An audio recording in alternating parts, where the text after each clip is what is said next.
The papers hit the kitchen table with a slap that sounded like a gunshot in my skull, and the first thing I saw was her name, my wife's name, printed in bold black letters right under the word defendant, and my heart just folded in on itself like wet paper. I stood there frozen, coffee mug trembling in my hand, staring at the summons from the man I'd loved for 8 years, the man who used to leave me little notes in the fridge that said, "I still choose you every morning," and now he was choosing a courtroom instead. The headline on the complaint read, "Intentional infliction of emotional distress," and the details underneath gutted me worse than any knife ever could. My own sister, my own plan, my own stupid, terrified voice on a recorded phone call telling her, "Just flirt a little, see if he bites, I need to know he's really mine."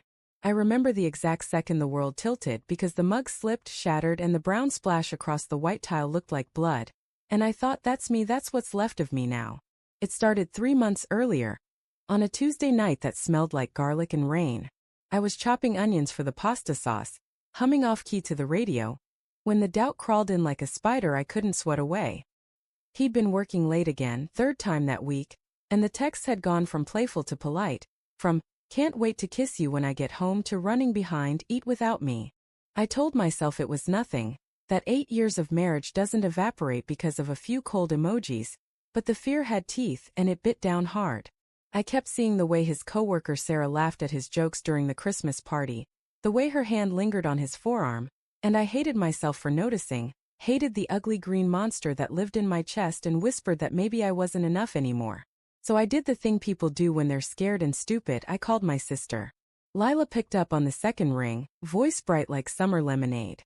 "Hey big sis, what's up?" I remember pacing the laundry room so he wouldn't hear, folding the same towel over and over until the fabric groaned. "I need a favor," I said, and my throat felt lined with sand. "A weird one." She laughed, thought I was joking about borrowing her red dress again, but when I explained, voice shaking, words tumbling, she went quiet. "You want me to hit on your husband?" she asked, slow like she was tasting something sour. "Just flirt," I insisted.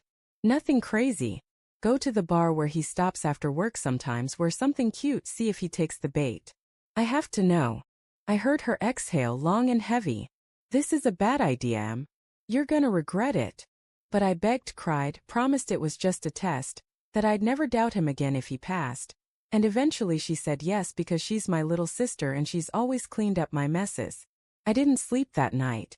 I lay beside him in the dark, listening to his steady breathing, watching the rise and fall of his chest under the sheet, and I felt like the worst kind of thief, stealing his peace to soothe my own paranoia. The next evening I kissed him goodbye at the door, told him I had book club, and then I sat in my car 3 blocks from O'Malley's pub, heart hammering so loud I could barely hear the engine. Lila texted a selfie. Red lipstick, hair curled, smile sharp enough to cut glass, and I wanted to vomit. 20 minutes later she sent a voice note. "He's here. At the bar. Ordered a whiskey neat. Wish me luck." I gripped the steering wheel until my knuckles went white, praying he'd ignore her, praying he'd shut it down fast, praying I was wrong about everything. The updates came in bursts. He smiled when I said hi. Then, asked what I was drinking, bought me a gin and tonic. Then worst of all, we're laughing about that time you tried to dye your hair blonde and it turned green. Each ping felt like a needle sliding under my skin. I kept telling myself it was harmless, that men flirt sometimes without meaning it, but when the final message arrived, he asked for my number, said we should hang out sometime when you're not around. The world went silent except for the blood roaring in my ears. I drove home on autopilot, tears blurring the streetlights into halos, and when he walked in an hour later smelling like bar smoke and someone else's perfume, I smiled through clenched teeth and asked how his night was. "Fine," he said, kissing my forehead. "Just blew off some steam." I nodded, swallowed the scream, and that night I slept on the couch because I couldn't stand the warmth of him next to me. The fallout was slow-motion catastrophe. I confronted Lila first. She cried, swore it was just talk, that he'd been tipsy and lonely, and she pushed harder than I asked because she wanted to prove he was trash so I'd leave him. "You wanted the truth," she sobbed. Well, there it is. I couldn't even be mad at her. The poison was mine. When I showed him the texts, the recordings, the whole ugly architecture of my insecurity, his face went through stages like seasons: confusion, recognition, rage, and then something colder like winter settling in his eyes. "You set me up," he whispered. You used your own sister to trap me.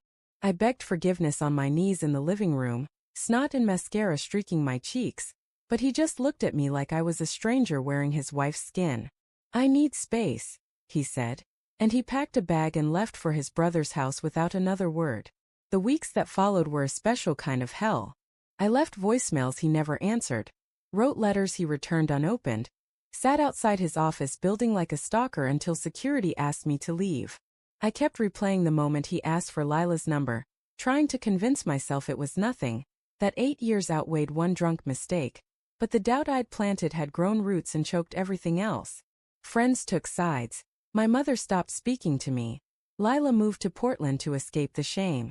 And then the papers came. He's suing for emotional distress, for the therapy bills he's racking up, for the nights he wakes up gasping from nightmares where I'm laughing at him with a hidden camera. His lawyer claims the test was outrageous conduct, that any reasonable person would find atrocious, and maybe they're right.